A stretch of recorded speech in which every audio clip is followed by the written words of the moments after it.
उबलते हुए पानी में करेले डालें, ये राज बहुत कम लोग जानते हैं। ना इनको नमक लगाने की ज़रूरत और ना ही घंटों पकने के लिए इंतज़ार करना पड़ेगा। फ़ौरन बनाएं, फ़ौरन खाएं। बिस्मिल्लाहिर्रहमानिर्रहीम। अस्सलाम वालेकुम मेरे प्यारे दोस्तों, आज मैं आपके साथ समर स्पेशल ज़बरदस्त ढाबा स्टाइल दाल करेले की रेसिपी शेयर करने लगी हूँ। इंशाल्लाह ये आपको इतना पसंद आएंगे कि बड़े क्या बच्चे भी उंगलियां चाट चाट के खाएंगे। करेले की 100% कड़वाहट कैसे दूर करते हैं, तमाम आपके साथ टिप और ट्रिक शेयर करूंगी। एक दफा आपने मेरे कहने पे इस तरीके से करेले जरूर बना के ट्राई करने हैं। आप इसको तंदूरी रोटी के साथ एंजॉय करें और साथ चाटी की लस्सी हो जाए तो क्या ही बात है। चले जी, टाइम वेस्ट किए बगैर चलते हैं मजेदार सी रेसिपी की तरफ। बिस्मिल्लाहिर्रहमानिर्रहीम। मैंने इधर आधा किलो करेले ले लिए हैं। आपको जितने रिक्वायर्ड हो आप उतने ले सकते हैं। तो बाज लोग इसका छिलका रिमूव कर देते हैं, तो मैं इसका छिलका रिमूव नहीं करूंगी। फ्रंट और बैक वाला पार्ट रिमूव करके इसके 3 से 4 आपने ना पीस कर लेने हैं और फिर सेंटर से इनको हाफ कर लेना है।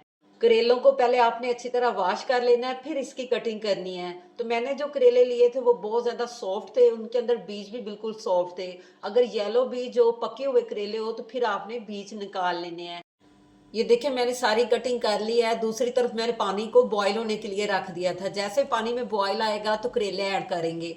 अच्छी तरह इसको मिक्स करके फिर आपने इसमें हाफ टी स्पून नमक ऐड कर देना है और हाफ टी स्पून हल्दी ऐड कर देनी। और इसको आपने ना 2 से 3 मिनट बॉईल करना है, ताकि करेले भी सॉफ्ट हो जाएं और इनमें जो कड़वाहट है ना वो भी खत्म हो जाए। इस तरीके से अगर आप बॉईल करके करेले बनाएंगे फौरन बन जाएंगे और बिल्कुल ये कड़वे नहीं बनेंगे। तो इसको मैंने बॉईल होने के लिए रख दिया है। ये देखिए तकरीबन 2 से 3 मिनट हो गए हैं, ये थोड़े सॉफ्ट भी हो गए हैं, मैंने चेक किए हैं। तो अब हम स्टेनर से ना इसको स्टेन करके सेपरेट कर लेंगे और जो इसका पानी है ना उसको वेस्ट कर देंगे। अब आपको घंटों घंटों करेलों को नमक लगा के वेट नहीं करना पड़ेगा, फौरन आप इसको बना के ना फौरन एंजॉय कर सकते हैं। एक और पैन में मैंने 1 कप छोटा ना ऑयल का डाल दिया है। करेलों में थोड़ा सा ऑयल ज्यादा जाता है। आधा किलो करेले थे, मैंने एक छोटा कप ऑयल का ले लिया है। तो अब हम इसमें करेले ऐड कर देंगे और करेलों को आपने अच्छी तरह फ्राई कर लेना है। अक्सर मेरे प्यारे दोस्त जब करेले बनाते हैं ना तो वो अकड़े से बनते हैं। जब उनको ज्यादा फ्राई कर देते हैं तो वो सॉफ्ट नहीं बनते। इस तरीके से आपके करेले अकड़े नहीं बनेंगे, सॉफ्ट बनेंगे और कड़वे भी बिल्कुल नहीं बनेंगे, ये मेरी आपके साथ गारंटी है। तो इधर मैंने थोड़ा सा नमक भी डाला था, वो क्लिप मुझसे डिलीट हो गया है, तो आपने नमक भी डालना है। इससे भी करेले की ना कड़वाहट खत्म हो जाती है। नेक्स्ट मैंने 2 टमाटर ले लिए हैं, लार्ज साइज के 3 से 4 हरी मिर्चें ली हैं, 4 मीडियम साइज के प्याज लिए हैं। मैंने रफली सब मोटा मोटा इसको कट किया है। 1 प्याली मैंने ये दाल को ना नमक डाल के बॉईल कर लिया है। ये देखिए दाल गल चुकी है। तो दूसरी तरफ मैंने करेलों को भी साथ साथ चेक करती रही हूँ, चम्मच चलाती रही हूँ, ताकि वो भी अच्छी तरह ना फ्राई हो जाए। तो आपने दरमियान में ख्याल रखना है, इसको चेक करते रहना है। टोटल 3 से 4 मिनट लगे हैं, ये करेले हमारे ना फ्राई हो गए हैं। इसको ओवर कुक नहीं करना, क्योंकि पहले हमने बॉईल किया था हाफ डन तो उधर हो गए थे। अब आपने इसको इतना फ्राई नहीं करना ये जल जाए और इनका कलर चेंज हो जाए। जब आपको नजर आए कि अच्छा सा इसके ऊपर ना हल्का सा गोल्डन कलर आ गया है, सारा ऑयल स्टेन करके करेलों को निकाल लेंगे। अब चलते हैं इसके मजेदार से चटपटे मसाले की तरफ। तो इसी ऑयल के अंदर मैंने 1 खाने का चम्मच लहसुन अदरक का पेस्ट ऐड कर दिया है। अच्छे से इसकी बुनाई करेंगे ताकि कच्चा पानी इसका खत्म हो जाए और अच्छी सी इसमें ना खुशबू इनहेंस होना शुरू हो जाए। जैसे अच्छी सी खुशबू आना शुरू हो जाएगी फिर मैं इसमें ना प्याज ऐड कर दूंगी। प्याज को आपने ओवर कुक नहीं करना, हल्का से इसको सोते करना है। खड़े खड़े हमने मसाले रखने हैं, बिल्कुल इनको घोलना नहीं है। तो जैसे हल्का सा ये सोते होगा तो साथ ही हम इसके अंदर ना टमाटर ऐड कर देंगे और हरी मिर्ची ऐड कर देंगे। दोनों चीज़ें ऐड करने के बाद 1 मिनट आपने अच्छी सी इसकी मिक्सिंग कर लेनी है। इसमें ज़्यादा स्पाइसेस नहीं जाते, सिंपल से स्पाइसेस के साथ ये रेसिपी तैयार होती है और खाने में इतनी फ्लेवरफुल होती है कि आप इसको बार बार ट्राई करेंगे। 1 टीस्पून इसमें लाल मिर्च का पाउडर और 2 चुटकी मैंने हल्दी डाली, क्योंकि ऑलरेडी हमने बॉईल करते हुए हल्दी डाली थी। और तकरीबन आधी प्याली मैं इसमें ना दही ऐड कर दूंगी। दही से बड़ा जबरदस्त फ्लेवर आएगा। जैसे ही दही की अच्छी सी बुनाई हो जाएगी, ऑयल सेपरेट हो जाएगा, तो इसमें उबली हुई दाल ऐड कर देंगे। इसको अच्छी तरह मिक्स करेंगे।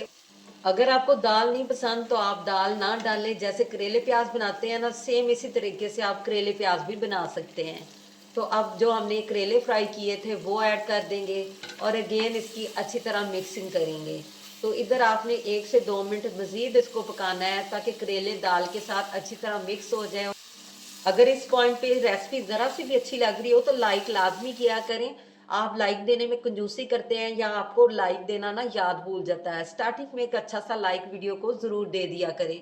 मैंने नमक चेक किया था, मुझे नमक कम लगा है, मज़ीद मैंने हाफ टी स्पून इधर नमक और ऐड कर दिया है।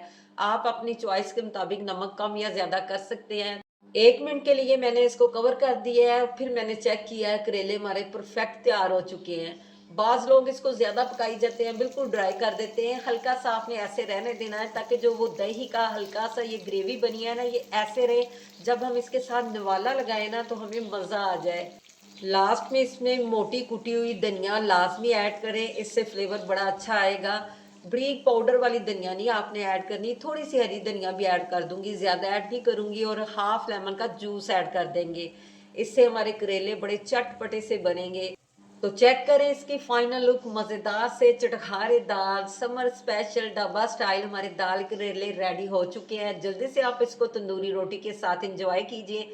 इधर मैं आपको डिश आउट करके भी दिखाती हूँ। इसी पॉइंट पे आपसे रिक्वेस्ट, अगर आज की आपको मेरी ढाबा स्टाइल ये दाल करेलों की रेसिपी ज़रा से भी पसंद आई हो तो आप मेरे चैनल को सब्सक्राइब कर दें, मेरी वीडियो को लाइक कर दें, फ्रेंड और फैमिली मेम्बर में शेयर कर दें और बेल आइकन को ज़रूर प्रेस कर लें ताकि हर न्यू वीडियो का नोटिफिकेशन सबसे पहले आप तक पहुँच सके।